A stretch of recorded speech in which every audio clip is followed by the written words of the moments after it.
Job లేక ఇబ్బంది పడుతున్నారా? అయితే మెడికల్ కోడింగ్ మీకు మంచి ఆప్షన్. వెంటనే కాల్ చేసి కోర్సులో జాయిన్ అవ్వండి. నమస్తే, welcome back to Suman TV. Present మనతో పాటు ఉన్నారు corporate and soft skills trainer Madhuravani గారు. నమస్తే మేడం. నమస్తే అండి. అమెరికా విషయానికి వస్తే టెక్సాస్ లో ఉన్నటువంటి ఒక ఇండిపెండెంట్ యూట్యూబర్, అక్కడ యూట్యూబర్ మన వాళ్ళు H1B వీసా పైన ఉన్నటువంటి ఒక వ్యక్తి సాఫ్ట్వేర్ జాబ్ చేస్తూ వైఫ్ పేరు మీద ఒక ఫుడ్ ట్రక్ పెట్టి రన్ చేస్తున్నాడు. ఇప్పుడు చూసింది, అంత గమనించింది, క్వశ్చన్ చేసింది, ఇక్కడ ఓనర్ ఎవరు, అది ఎవరి పేరు మీద ఉంది, ఏంటి అన్నీ అడుగుతున్నాడు. ఆయన చెప్తున్నాడు, ఇది మా వైఫ్ది, నేను సాఫ్ట్వేర్ జాబ్ చేస్తాను, నేను ఇక్కడికి వచ్చి ఆమెకి అది ఇది ఇస్తాను, ప్రింట్అవుట్స్ ఇస్తాను, ఏవో చెప్తున్నాడు. దొరికిపోయాడు అక్కడ.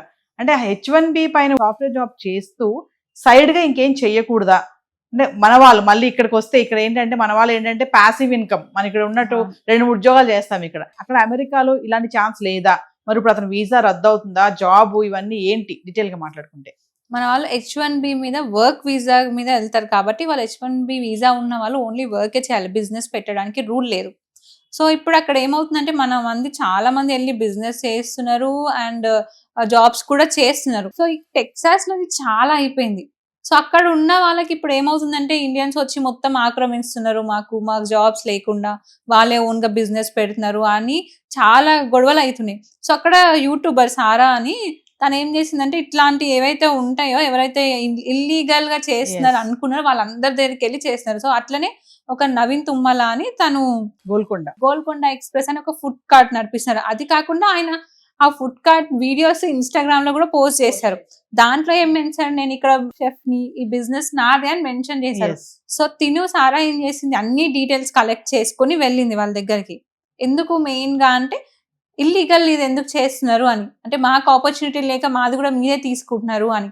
యాక్చువల్ గా తను చేసిన వాళ్ళ వైఫ్ పేరు మీద తను బిజినెస్ రన్ చేపిస్తున్నారు. అంటే H1B ఏమో వర్క్, H1-4 వీసాకి ఎవరైతే డిపెండెంట్ వెళ్తారో వాళ్ళు ఐదర్ బిజినెస్ లేకపోతే జాబ్ చేసుకోవచ్చు. సో అందుకని వాళ్ళ వైఫ్ పేరు పైన బిజినెస్ పెట్టినారు. కాకపోతే రన్ చేసేది మాత్రం ఇతనే. సో అదంతా వీడియో రికార్డ్ చేసి తను విత్ ప్రూఫ్స్ వెళ్ళింది వాళ్ళ దగ్గరికి, మీరు ఇల్లీగల్ గా వర్క్ చేస్తున్నారు ఇక్కడ అని. సో అది ఇప్పుడు వైరల్ అయిపోయింది మొత్తం. సో ఇలా అంటే ఇప్పుడు ఆ టైంకి వాళ్ళ వైఫ్ ఉండుంటే అంత ప్రాబ్లం అయ్యేది కాదు తనకి. మా వైఫ్ ఉంది, నేను ఆ వీడియోలో చెప్తున్నారు తను, నేను సపోర్ట్ ఇస్తున్నాను అని. కానీ ఆ టైంలో ఆ వైఫ్ ఉండుంటే అంత ప్రాబ్లం అయ్యేది కదా, ఎందుకంటే అది ఖచ్చితంగా రూల్ అక్కడ. ఇప్పుడు తను పోలీస్ కంప్లైంట్ ఇచ్చిందో లేదో ఇంకా మనకు అప్డేట్ లేదు. But in case police complaint ఇస్తే మాత్రం H1B వీసా కూడా పోతుంది, జాబ్ పోతుంది. నేను రీసెంట్ గా మనం ఒక న్యూస్ కూడా చూసాం, మీరు చూసారో లేదో, ఇద్దరు కపుల్స్ రీల్ చేశారు, డాన్సెస్ చేయడము. అక్కడ ఎవరైతే అమెరికాలో ఉన్నటువంటి ఆ మిలిటరీ వాళ్ళు ఎవరైతే చనిపోయారో వాళ్ళ జ్ఞాపకార్థంగా ఉన్నటువంటి ఆ స్టాచ్యూ ఉన్నటువంటి ప్లేస్ లో వీళ్ళు ఒక రీల్ చేయడం వల్ల అది మొత్తం వైరల్ అయిపోయింది ఆ వీడియో. వాళ్ళ వీసా రద్దు అయింది. అతను కూడా సాఫ్ట్వేర్ ఒక డాన్స్ అకాడమీ నడుపుతున్నాడు అని చెప్పేసి రద్దు కూడా చేయడం జరిగింది. అదే కోవకు చెందింది ఇది కూడా అనుకోవచ్చు. అంతే, మీరు అక్కడ సెట్ ఆఫ్ రూల్స్ ఉంటాయి, మీరు పాటించాలి. అది మీరు ఆ దేశానికి వెళ్తున్నారు, మంచి సంపాదించుకున్నారు, అన్ని బాగున్నాయి, కానీ వాళ్ళ రూల్స్ కూడా మనం పాటించాలి కదా. ఇప్పుడు ఒక ప్రకారంగా చూస్తే తిను చేసింది కూడా తప్పేం కాదు, ఎందుకంటే ఆయన ఇల్లీగల్ గా చేస్తున్నట్టే. వాళ్ళ వైఫ్ ఉండుంటే లేదు, నేను కొంచెం సపోర్ట్, వైఫ్ ఉన్నాక తిని ఉంటే ప్రాబ్లం లేదు, నేను సపోర్ట్కి వచ్చాను, నా డే షిఫ్ట్ అయిపోయింది కాబట్టి నేను వచ్చినాను ఉండదు. వాళ్ళ వైఫ్ లేదు కాబట్టి అక్కడ ప్రాబ్లం అయింది. అక్కడ ప్రాక్టికల్ గా చూసుకుంటే మన వాళ్ళదే తినదే తప్పు అని మనం చెప్పొచ్చు. అదే కాకుండా ఆయన ఇంకా ఇన్స్టాలో డైరెక్ట్ గా పెట్టేసాడు, షెఫ్ నేదే, బిజినెస్ నాదే, బిజినెస్ ఓనర్ నాదే. ఇంకా ఆ వీడియో, ఆయన వీడియో కూడా వైరల్ అయినాయి. సో అలా ఈమె మొత్తం నాలెడ్జ్ మొత్తం గెయిన్ చేసుకుని అసలు ఏంటి అని మొత్తం డీటెయిల్స్ తీసుకొని ప్రూఫ్స్ తో మరీ వచ్చింది తన దగ్గరికి. గతంలో ఇలాంటి విషయాలు ఏవి బయటకు రాలేదండి. ఈ మధ్య కాలంలో చూసుకుంటే బాగా, అంటే అమెరికా గవర్నమెంట్ కూడా క్షుణ్ణంగా ప్రతిదీ కూడా చూడడము, అలర్ట్ చేయడము, ఇంకా సోషల్ మీడియా వెట్టింగ్ అని వచ్చాయి కదా. స్టూడెంట్స్ కూడా ఎవరు కూడా అమెరికా గవర్నమెంట్ అగెనిస్ట్ గా సోషల్ మీడియాలో ఏమైనా చాటింగ్ చేసినా, ఎవరికైనా సపోర్ట్ చేసినా కూడా వీసా బ్యాన్ చేస్తాం అంటున్నారు. అంటే ట్రంప్ వచ్చాకే ఇవన్నీ జరుగుతున్నాయి. ఎక్కడికక్కడికి అలర్ట్ చేస్తున్నాడు. ఇల్లీగల్ ఇమిగ్రెంట్స్, వలసదారులు ఎవరైతే ఉన్నారో వాళ్ళు ఇక్కడ ఎక్కువ ఉండడానికి లేదు, వాళ్ళు ఎట్లా అయినా సరే పట్టుకుని ఫిల్టర్ చేస్తామని చెప్పేసి. అదే క్రమంలోనే ఇప్పుడు ఈ సారా యూట్యూబర్ కూడా అతన్ని పట్టుకోవడము, అంటే ట్రంప్ యొక్క ఇదంతా కూడా బ్యాక్గ్రౌండ్ ప్లాన్ అనుకోవచ్చు అంటారా? ఎక్కడికక్కడ వాళ్ళు అలర్ట్ చేయడము, పంపించేయడానికి బ్యాక్గ్రౌండ్ ప్లాన్ అనుకోవచ్చు. అక్కడైతే ఎవరైతే US వాళ్ళు ఉన్నారో వాళ్ళకు కూడా ఒక రకమైన ఇన్ఫెక్సిటీ, కోపం వస్తుంది. అంటే మా దగ్గరకు వచ్చి మా జాబ్ తీసుకొని ఇప్పుడు సగం మంది అక్కడ యుఎస్ వాళ్ళకన్నా మన ఇండియన్స్ ఎక్కువ ఉన్నారు. అవే కాకుండా మన వాళ్ళు పండగలు పబ్బాలు అన్ని చేసినారు కాబట్టి వాళ్ళు ఇంకొంచెం అది అయిపోతున్నారు, అసలు ఇది మనదా లేకపోతే వాళ్ళదా వీళ్ళని, అందుకని వాళ్ళు వీళ్ళని ఎట్లయినా పంపించాలి, లేకపోతే అక్కడ పోలీస్ రూల్ చాలా స్ట్రిక్ట్ గా ఉంటాయి.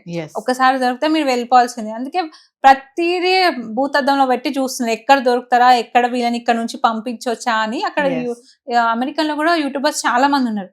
మీరు చాలా మంది ఇండివిజువల్ కంటెంట్ కూడా కొంతమంది వీటిపైనే స్పెషల్ గా ఫోకస్ చేస్తున్నారు. అవి వైరల్ అవుతున్నాయి అండ్ జనాల్లోకి వెళ్తున్నాయి, మళ్ళీ ఇలా కేసెస్ కూడా అవుతున్నాయి, అన్ని ఇంకా మిక్స్డ్ అయిపోతుంది అక్కడ మొత్తం.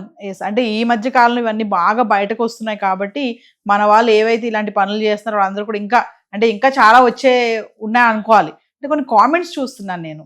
కామెంట్స్ చూస్తున్నప్పుడు ఇలాంటి వార్తలు వచ్చినప్పుడు వాళ్ళు ఏం పెడుతున్నారు అంటే కామెంట్స్, అసలు ఎందుకు వెళ్తున్నారు మన వాళ్ళు అక్కడికి, మన పరువు తీయడానికి తప్ప ఏమీ లేదు, అక్కడికి ఎందుకు వెళ్తున్నాము, ఒక సెటిల్ అవుతున్నామా, ఒక జాబ్ చేస్తున్నామా, వచ్చే జాబ్ చక్కగా సాఫ్ట్వేర్ జాబ్ చేస్తున్నాడు అతను నవీన్ అనే వ్యక్తి, చక్కగా జాబ్ చేసుకోవచ్చు కదా, ఎందుకు పక్కనే మళ్ళీ ఇదెందుకు, కొన్ని వైఫ్ని పెట్టావా అంటే పెట్టలేదు, మళ్ళీ దాన్ని తీసుకెళ్లి ఇన్స్టాగ్రామ్ లో పెట్టావు, ఐఎమ్ ద చెఫ్ అని పెట్టి ఇది నాదే అని పెట్టావు, ఇప్పుడు మళ్ళీ అబద్ధాలు.